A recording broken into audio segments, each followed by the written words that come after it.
கர்த்தருடைய பரிசுத்த நாமத்திற்கு மகிமை உண்டாவதாக. இன்னொரு நாளை கூட தேவன் கூட்டி கொடுத்த கிருபைக்காக கொடான கொடி நன்றி. ஆண்டவர் இன்று நமக்கு கொடுக்கும் வார்த்தை சங்கீதம் 107 அதிகாரம் 41 வசனம். எளியவனையோ சிறுமை நின்று எடுத்து உயர்ந்த அடைக்கலத்திலே வைத்து அவன் வம்சங்களை மந்தையைப் போல் ஆக்குகிறார். எளியவனையோ சிறுமை நின்று எடுத்து உயர்ந்த அடைக்கலத்தில் வைத்து அவன் வம்சங்களை மந்தையை போல் ஆக்குகிறார். ஆண்டவர் இன்று வாக்கு கொடுத்திருக்கிறார்.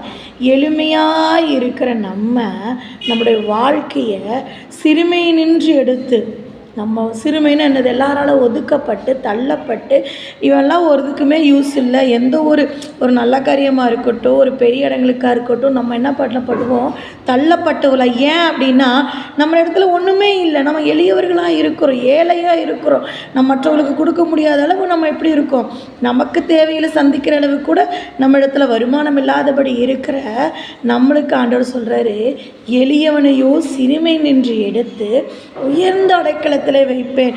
யாரெல்லாம் ஒன்றுமே இல்லை நம்மளை ஒதுக்குறாங்களோ அவர்களுக்கு முன்பாக தேவன் என்ன பண்ண போகிறாராமா, உயர்ந்த இடத்துல வைக்க போகிறார். அது மட்டும் இல்லை, அவன் வம்சங்களை மந்தையை போல், ஒரு ஆடு 2 ஆடு, அதில் பெருக செய்யும் போது எவ்வளோ பெரிய ஆடுகள் இருக்கும் பார்த்தீங்களா. மந்தைன்னு என்னது, 1 2 கிடையாது, ஆயிரக்கணக்கில் இருக்கிறத மந்தைன்னு சொல்லுவோம், அப்படி தானேங்க.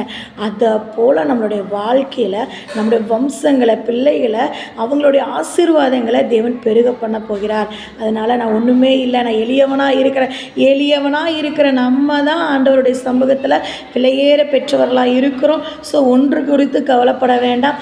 நிச்சயமாக நம்மளுடைய வாழ்க்கையை தேவன் ஆசீர்வதிப்பார். அவருடைய கரத்தில் இருக்கிறது. நம்ம சிறுமையும் எளிமையாக இருக்கிற நம்மை தேவன் நம்முடைய வம்சங்களையும் மந்தையை போல் ஆக்குவார். நம்மளை உயர்ந்த ஸ்தானத்தில் வைத்து அழகு பார்க்கிற தேவனாக இருக்கிறார். இந்த நாள் முழுவதும் நீங்கள் எந்த இடத்துல சிறுமைப்பட்டு எளியவர்களாய் காணப்படுகிறீர்களோ அந்த இடத்துல தேவன் உயர்ந்து வைக்கப் போகிறார். ஆமீன். இந்த விசுவாசத்தோடு கிளம்புங்க.